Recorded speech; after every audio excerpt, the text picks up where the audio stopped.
क्या आपको पता है पैसों और मशीन से भी ज़्यादा पावरफुल चीज़ कौन सी है? सोचो सोचो। आप। यस, हम सब।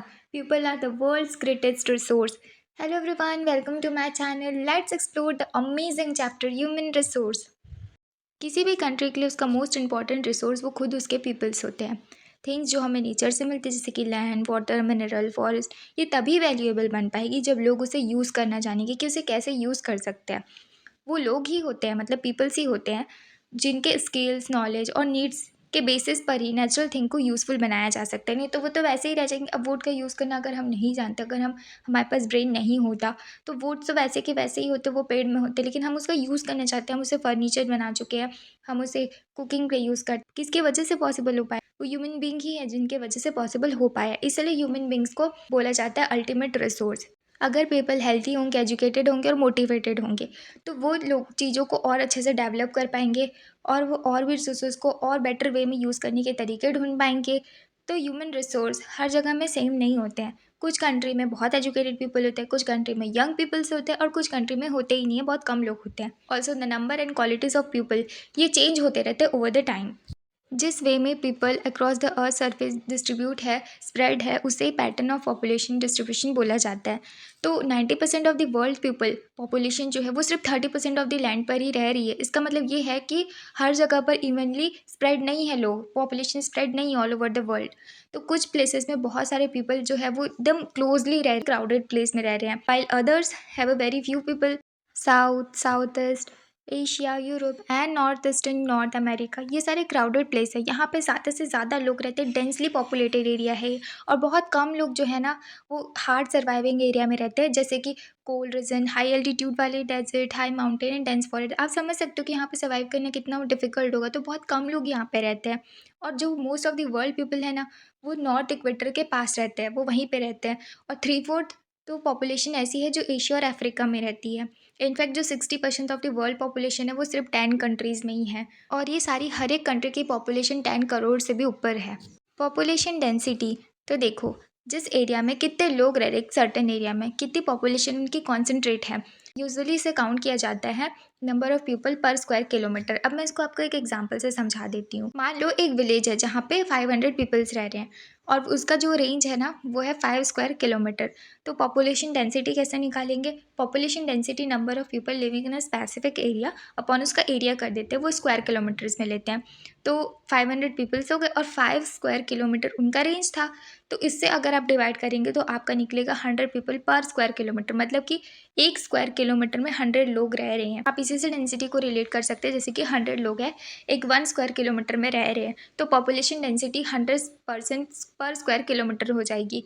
एवरेज में जो वर्ल्ड पॉपुलेशन डेंसिटी है वो 50 पर स्क्वायर किलोमीटर है। इसका मतलब है कि एक स्क्वायर किलोमीटर में 51% वहाँ पे ऑन एवरेज रह रहे होंगे। मोस्ट क्राउडेड रीजन जो है ना वो साउथ सेंट्रल एशिया है, followed by east Asia and south east Asia. इसको और इजी वे में समझ सकते हैं। मान लेते हैं कि 2 रूम में, एक रूम में जिसमें 5 लोग रह रहे हैं और सेकंड रूम में जिसमें 50 लोग रह रहे हैं। अब फर्स्ट वाले रूम में जो है ना 5 लोग रह रहे हैं, तो वहाँ पे आप फ्रीली मूव कर सकते हो, बहुत कम डेंस है। While on the other hand second room में क्या होगा, बहुत वो पैक्ड हो जाएगा, वहाँ पे मूव करने के लिए इजीली जगह नहीं होगी, तो वो बहुत ज़्यादा उसकी डेंसिटी है। तो आप इसे रिलेट कर सकते हैं कि जो फर्स्ट रूम में डेंसिटी बहुत लो होगी, सेकेंड रूम में डेंसिटी बहुत हाई होगी। आई होप आप इसे रिलेट कर पाएंगे पॉपुलेशन डेंसिटी को भी। किसी एरिया पे बहुत कम लोग रहते हैं, किसी एरिया पे बहुत ज़्यादा लोग रहते हैं। तो ऐसा होता क्यों है? तो ऐसा इसलिए होता है because of geographical, social, cultural and economic factor. तो हम जियोग्राफिकल फैक्टर्स देख लेते हैं। फर्स्ट है टोपोग्राफी, यानी कि लैंडफॉर्म। तो उस एरिया पे लोग सबसे ज़्यादा रहते हैं जहाँ पे प्लेन एरिया होता है, मोर देन माउंटेन्स। अब माउंटेन्स में क्या होता है, बहुत डिफिकल्टी होती है, लेकिन प्लेन्स में क्या होता है, वो बहुत बेटर होता है फार्मिंग के लिए, हाउस बिल्ड करने के लिए या फिर बिजनेस करने के लिए। जैसे कि गंगा प्लेन, ये बहुत ही क्राउडेड एरिया है। वाइल हिमालयाज़, एल्प्स और एंडीज़, यहाँ पे बहुत कम लोग रहते हैं, क्योंकि ये क्या है, माउंटेन एरिया है। यहाँ पे फार्मिंग वगैरह करना बहुत ज़्यादा डिफिकल्ट हो जाता है।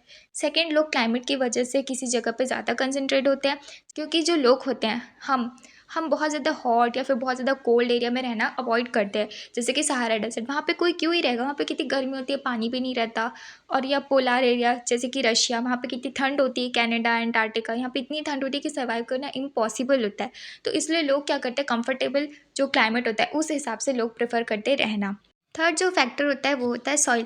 अब जो फार्मर्स होते हैं वो वही एरिया प्रेफर करेंगे जिसकी सॉइल क्या है, फर्टाइल है। तो एरिया जिसकी सॉइल जो बहुत फर्टाइल होती है, अच्छी होती है फार्मिंग के लिए, तो लोग ज़्यादा से ज़्यादा वहाँ कॉन्सेंट्रेट होते हैं। जैसे कि एग्जांपल है गंगा ब्रह्मपुत्र प्लेन्स इंडिया में, हुआंगी एंड झेंजियांग चाइना के, और नील वैलीज इजिप्ट के। तो यहाँ पे ज़्यादा से ज़्यादा पॉपुलेशन रहती है। फोर्थ फैक्टर है वाटर, जहाँ पे लोगों को पानी मिल सके, जैसे कि रिवर, लेक्स और भी और अदर सोर्स जो होते हैं फ्रेश वाटर के। आप जानते होंगे कि रिवर वैली के पास में फर्टाइल सॉइल होती है, तो लोग फार्मिंग की वजह से भी वहाँ पे रहते हैं। और रिवर वैली के पास उनको वाटर भी अच्छा मिल जाता है, लेक्स के पास भी मिल जाता है, और फ्रेश वाटर के सोर्स के पास भी। तो वहाँ पे जो पॉपुलेशन होती है वो थिकली पॉपुलेटेड होती है। वाइल डेजर्ट जो होते हैं ना, वहाँ पे बहुत कम लोग रहते हैं क्योंकि वहाँ पे पानी मिलता ही नहीं है या फिर रहते ही नहीं है। फिफ्थ जो फैक्टर होता है वो होता है मिनरल्स। अब लोग मिनरल्स और रिसोर्स के लिए भी सेटल होता है, क्यों? क्योंकि उन्हें वहाँ से जॉब मिलती है, बिजनेस करते हैं वो वहाँ पे। एग्जांपल इसके डायमंड माइंस इन साउथ अफ्रीका, वहाँ पे भी बहुत सारे लोग रह रहे हैं। और oil fields in the middle east, यहाँ पे भी बहुत सारे लोग रह रहे हैं इस अपॉर्चुनिटी के लिए। अब बारी है सोशल, कल्चरल और इकोनॉमिक फैक्टर जो अफेक्ट करती है पॉपुलेशन डिस्ट्रीब्यूशन को। प्लेस जहाँ पे अच्छी हाउसिंग हो, स्कूल्स हो, हॉस्पिटल्स हो, तो वहाँ पे ज़्यादा से ज़्यादा लोग अट्रैक्ट होते हैं, वहाँ पे वो माइग्रेट करते हैं। देखेंगे आप कि विलेज से लोग सिटी के टूवर्ड्स माइग्रेट करते हैं। क्यों? क्योंकि वहाँ पे ये सारी चीज़ें उनको बहुत अच्छे से मिल रही होती है। पुणे डेंसली पॉपुलेटेड है, क्यों? क्योंकि ये सारी फैसिलिटीज़ वहाँ पे बहुत अच्छी मिल रही होती है। सेकेंड कल्चरल फैक्टर भी है, जिस वजह से लोग वहाँ पे ज़्यादा अट्रैक्ट होते हैं, ज़्यादा से ज़्यादा वहाँ पे लोग रहते हैं। जो रिलीजियस प्लेस होता है, जो कल्चरली इंपॉर्टेंट होता है, वहाँ पे ज़्यादा से ज़्यादा लोग रहते हैं, जैसे कि वाराणसी में बहुत सारे लोग हैं। इकोनॉमिक फैक्टर, तो लोग इसलिए भी मूव करते हैं क्योंकि वहाँ उन्हें जॉब मिल रही होती है, जैसे कि इंडस्ट्रियल और बिजनेस एरिया में। Example Mumbai India and Osaka Japan, ये हाईली पॉपुलेटेड एरिया है क्योंकि ये जगह उन्हें ऑफर करती है बहुत ज़्यादा वर्क अपॉर्चुनिटीज़, इसलिए भी वो जगह जो होती है वो हाईली पॉपुलेटेड होती है।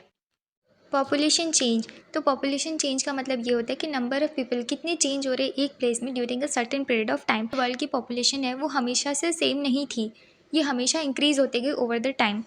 पॉपुलेशन इंक्रीज़ क्यों होती गई? ये डिपेंड करता है बर्थ्स और डेथ्स पर। 1800 के पहले बहुत सारे बेबीज़ बॉर्न तो होते थे लेकिन बहुत जल्दी मर जाया करते थे। ये इसलिए होता था क्योंकि उन्हें प्रॉपर हॉस्पिटल नहीं मिलता था, इनफ खाना नहीं मिलता था, और उनकी जो लिविंग कंडीशन थी वो बहुत ज़्यादा पुअर थी। इसीलिए जो पॉपुलेशन थी ना वो बहुत धीरे धीरे बढ़ रही थी। लेकिन 1804 तक वर्ल्ड की पॉपुलेशन 1 बिलियन पहुंच गई थी, लेकिन 1959 तक ये पहुंच गई थी 3 बिलियन। ये फास्ट ग्रोथ था, इसलिए इसको बोला जाता था पॉपुलेशन एक्सप्लोजन। 1999 तक तो ये जो पॉपुलेशन था उसने बहुत ज़्यादा जंप किया था, लाइक डबल जंप किया था, 6 बिलियन तक पहुंच गया था। ये इसीलिए हुआ था क्योंकि यहाँ पे बेटर मेडिकल केयर मिल रही थी और फूड सप्लाई भी बेटर था, तो डेथ रेट डिक्रीज होता गया, लेकिन जो बर्थ रेट था ना वो रिमेन रहा, वो हाई होता गया। नेचुरल ग्रोथ रेट कैसे निकालते? तो बर्थ रेट को माइनस करते डेथ रेट से। अब ये बर्थ रेट क्या होता है, रुको रुको बता रही हूँ। तो देखो किसी भी कंट्री में पर ईयर जो हर 1000 लोग हैं पर कितने जो बेबीज़ हैं वो बॉर्न होते हैं, उसी को बर्थ रेट बोला जाता है। वैसे ही किसी भी कंट्री में पर ईयर जो हर 1000 लोग हैं उस पर कितने लोगों की डेथ होती है, उसी को डेथ रेट बोला जाता है। इफ़ ज़्यादा से ज़्यादा लोग बॉर्न होंगे दैन डाई तो पॉपुलेशन इंक्रीज़ होगी। आज के डेट में जो पॉपुलेशन ग्रोथ है वो इसलिए है क्योंकि हाई नेचुरल ग्रोथ रेट मिल रहा है। तो माइग्रेशन भी अनदर कॉज है पॉपुलेशन चेंज का। तो माइग्रेशन क्या होता है? जो मूवमेंट होती है लोगों की from one place to another. Emigrants कौन होते हैं? जो अपनी कंट्री को छोड़ के दूसरी कंट्री में जाते हैं। और इमिग्रेंट्स कौन होते हैं? जो लोग हमारी कंट्री में एंटर करेंगे, जैसे कि बाहर के ब्राज़ील के लोग कोई यहाँ पे आ रहे हैं तो वो इमिग्रेंट्स होंगे। लेकिन जो इंडिया के लोग बाहर जा रहे हैं जैसे यूएसए में, तो वो एमिग्रेंट्स होंगे। यूएसए और ऑस्ट्रेलिया, इनकी जो पॉपुलेशन है वो इंक्रीज़ होती जा रही है क्योंकि वहाँ पे इमिग्रेशन होता है। और जो सूडन जैसे प्लेस हैं वहाँ की पॉपुलेशन कम होती जा रही, क्यों? क्योंकि वहाँ पे एमिग्रेंट्स बढ़ते जा रहे हैं, वहाँ पे लोग अपनी कंट्री को छोड़ के दूसरी कंट्री में शिफ्ट होते जा रहे हैं। Most of the international migration ये इसलिए होता है क्योंकि जो लेस डेवलप कंट्रीज़ होती है वो मूव कर रही होती है मोर डेवलप कंट्रीज़ के पास। क्यों? क्योंकि उन्हें बेटर जॉब चाहिए होता है, लाइफ चाहिए होता है। और ऐसा नहीं है कि लोग सिर्फ दूसरी कंट्री से तीसरी कंट्री पर माइग्रेट करते हैं, नहीं, वो खुद की कंट्री पर भी माइग्रेट करते हैं। आपने खुद अपने आसपास देखा होगा कि लोग कैसे विलेज से मूव करते हैं सिटीज़ के तरफ। क्यों? क्योंकि उन्हें वर्क चाहिए होता है, एजुकेशन चाहिए होता है, हॉस्पिटल की फैसिलिटीज़ चाहिए होती है, इसलिए वो मूव करते हैं। पैटर्न ऑफ पॉपुलेशन चेंज, तो जो पॉपुलेशन ग्रोथ रेट होती है ना वो हर जगह पर सेम नहीं होती है इन द वर्ल्ड। इवन तो जो टोटल पॉपुलेशन है वर्ल्ड की वो इंक्रीज़ कर रही है क्विकली, लेकिन कुछ कंट्रीज जो होती है वो बहुत जल्दी ग्रो करती है than others. Countries like Kenya, यहाँ पे क्या होता है, जो बर्थ रेट होती है ना और डेथ रेट होती है वो बहुत हाई थी पास्ट में, लेकिन अब क्या होता है, अब क्योंकि लोगों को बेटर हेल्थ केयर मिल रहा है तो बहुत फ्यूअर पीपल जो होते हैं ना वो मर रहे हैं, तो डेथ रेट बहुत नीचे चले गया है, लेकिन जो बर्थ रेट है ना वो स्टिल हाई है। तो पॉपुलेशन तो ग्रो करेगी ना फास्ट। और कंट्री लाइक यूनाइटेड किंगडम, यहाँ पे क्या होता है, बर्थ रेट और डेथ रेट बहुत ही लो है। इसका मतलब ये है कि फ्यूअर पीपल ही जन्म ले रहे हैं और फ्यूअर पीपल ही ख़त्म हो रहे हैं, तो पॉपुलेशन जो है ना वो बहुत ही धीरे धीरे ग्रो कर रहा है। पॉपुलेशन कॉम्पोजिशन, तो किसी भी कंट्री में कितने लोग रह रहे डिपेंड नहीं करता कि वो डेंसली पॉपुलेटेड है या नहीं है। वो कभी ये नहीं बता सकता उस पॉपुलेशन को देखकर कि वो कितनी रिच और डेवलप कंट्री है। फॉर एग्जांपल बांग्लादेश और जापान, ये क्या है, यहाँ पे बहुत सारे लोग रह रहे कि स्मॉल एरिया में, हाई पॉपुलेशन डेंसिटी वाला एरिया है ये, लेकिन जो जापान है वो बहुत ज़्यादा डेवलप है अगर हम कंपेयर करेंगे और भी अदर कंट्री से या फिर बांग्लादेश से। क्यों? क्योंकि यहाँ के जो जापान के लोग हैं वो ज़्यादा एजुकेटेड हैं, स्किल्ड है और हेल्दी है, इसलिए जो ये कंट्री है वो बहुत ज़्यादा डेवलप कंट्री है।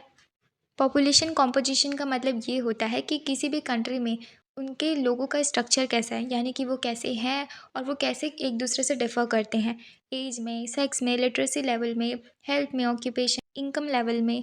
तो ये सारी डिटेल्स को स्टडी करके ही हम समझ सकते हैं कि किसी भी कंट्री के डेवलपमेंट में उनके लोगों का कितना कंट्रीब्यूशन है। इट मीन्स दैट अगर कोई भी कंट्री में वो कोई ज़्यादा एजुकेटेड है, स्किल्ड है, तो वो ज़्यादा कंट्रीब्यूट कर पाएंगे। ऑन द अदर हैंड अगर कोई अनएजुकेटेड है, स्किल्ड नहीं है, तो वो कंट्रीब्यूट नहीं कर पाएगा। पॉपुलेशन पिरामिड या फिर आप इसे एज और सेक्स पिरामिड भी बोल सकते हैं। पॉपुलेशन पिरामिड ये एक स्पेशल टाइप का ग्राफ है जिससे हमें पॉपुलेशन कॉम्पोजिशन देखने के लिए मिलता है। वो हमें ये बताता है कि जो पॉपुलेशन है वो कैसे डिवाइड है। वो डिफरेंट एज ग्रुप में डिवाइड करते हैं इसे, जैसे कि 0 से 4, 5 से 9 और 10 से 14 ईयर के जो एज ग्रुप में वो डिवाइड होता है। ये परसेंटेज भी बताता है मेल और फीमेल का हर एक ग्रुप में कि कितने लोग हैं वहाँ पे जो फीमेल है और कितने लोग हैं वहाँ पे जो मेल हैं। अब इससे हमें क्या समझ में आएगा, इससे हमें ये समझ में आएगा कि किसी भी कंट्री में कितने लोग हैं, यानी कि वो किस तरीके से कैटेगराइज हैं, कि वहाँ पे ज़्यादा बच्चे हैं, कि वर्किंग एज पीपल है और एल्डरली पीपल हैं। अब जो वर्किंग एज के पीपल जिस भी कंट्री में ज़्यादा होंगे वहाँ पे ऑब्वियसली डेवलपमेंट ज़्यादा होगी क्योंकि वो काम कर सकते, और एल्डरली पीपल कंट्रीब्यूट नहीं कर सकते उतना, उन्होंने पहले कर चुका होगा। और जो चिल्ड्रंस है अब वो फ्यूचर है तो वो किस तरीके से कंट्रीब्यूट करेंगे, उस हिसाब से वो ग्राफ को देख कर किसी भी कंट्री का डेवलपमेंट रेट बता सकते हैं। पॉपुलेशन पिरामिड का जो शेप है उससे हमें उस कंट्री में रह रहे जितने भी लोगों के बारे में बहुत कुछ बता सकते हैं, जैसे कि उनका बर्थ रेट क्या है, डेथ रेट क्या है, एज स्ट्रक्चर क्या है। तो जो भी बॉटम पार्ट होता है पिरामिड का वो हमें दिखाता है कि कितने बच्चे हैं जो बिलो 15 ईयर्स हैं, वो उनका बर्थ रेट हो गया। अब जो टॉप पार्ट है जहाँ पे ओल्ड पीपल अबव 65 ईयर्स, वो हमें उनका डेथ्स बता सकता है। और तो और हमें पिरामिड ये भी बताता है कि कितने लोग डिपेंडेंट है और कितने लोग वर्किंग है। अब डिपेंडेंट लोग क्या, जो यंग डिपेंडेंट्स बिलो 15 ईयर्स और ओल्ड डिपेंडेंट अबव 65 ईयर, ये लोग क्या करेंगे, वर्किंग जो एज वाले पीपल्स हैं उनके ऊपर डिपेंड करेंगे। और जो वर्किंग पीपल है जो कि 15 से 65 ईयर्स के बीच में है वो अर्न करते हैं और वो सपोर्ट करते हैं डिपेंडेंट्स को। तो ये ग्राफ से हमें इतनी सारी चीज़ें भी पता चलती। Different shape of population pyramid, जो कंट्री जिसकी हाई बर्थ रेट और डेथ रेट है जैसे कि केन्या, तो पिरामिड जो नीचे से बहुत वाइड होते हैं लेकिन ऊपर जाते जाते नैरो हो जाते हैं टॉप में। तो इससे ये पता चलता है कि बेबीज़ ज़्यादा से ज़्यादा बॉर्न तो हो रहे हैं लेकिन यंग एज में ही वो ख़त्म हो जा रहे हैं। तो इससे जो फेवर जो अडल्ट है वो बचते हैं और बहुत ही कम ओल्ड पीपल बच पाते हैं। इससे ये पता चलता है कि फास्ट ग्रोथ तो ये कर रहा है लेकिन बहुत ही पुअर पॉपुलेशन है। कंट्रीज़ जैसे कि इंडिया जिनका डेथ रेट थोड़ा सा कम है, तो पिरामिड में बॉटम में वो थोड़े ब्रॉड है लेकिन ऊपर जाते हुए वो उतने नैरो नहीं है। इससे हमें ये पता चलता है कि जो बच्चे बॉर्न हो रहे हैं and most of them adulthood में भी सर्वाइव कर रहे हैं। इसका मतलब ये है कि इंडिया के पास बहुत सारे यंग पीपल है और इनका जो पॉपुलेशन वर्किंग पॉपुलेशन है वो लार्ज है, और ये अच्छी चीज़ है ग्रोथ के लिए। अगर हम इन्हें अच्छी एजुकेशन देंगे और जॉब देंगे तो हमारा जो कंट्री वो और ज़्यादा डेवलप होगा। Countries with low birth rates and death rates जैसे कि जापान, तो ये पिरामिड ना बॉटम से नैरो है लेकिन ऊपर जाते जाते ये बहुत ज़्यादा वाइडर हो जाता है। इसका मतलब ये है कि बहुत ही कम जो बेबीज़ है वो बॉर्न हो रहे हैं और जो मोस्ट ऑफ द पीपल है वो बहुत ज़्यादा लंबी लाइफ जी रहे हैं। जो ओल्ड पीपल है ना वो बहुत ज़्यादा नंबर में है, इससे पॉपुलेशन ग्रोथ जो है वो स्लो होते जाता है। जो यंग एनर्जेटिक और स्किल पीपल है ना वही रियल स्ट्रेंथ है किसी भी कंट्री के।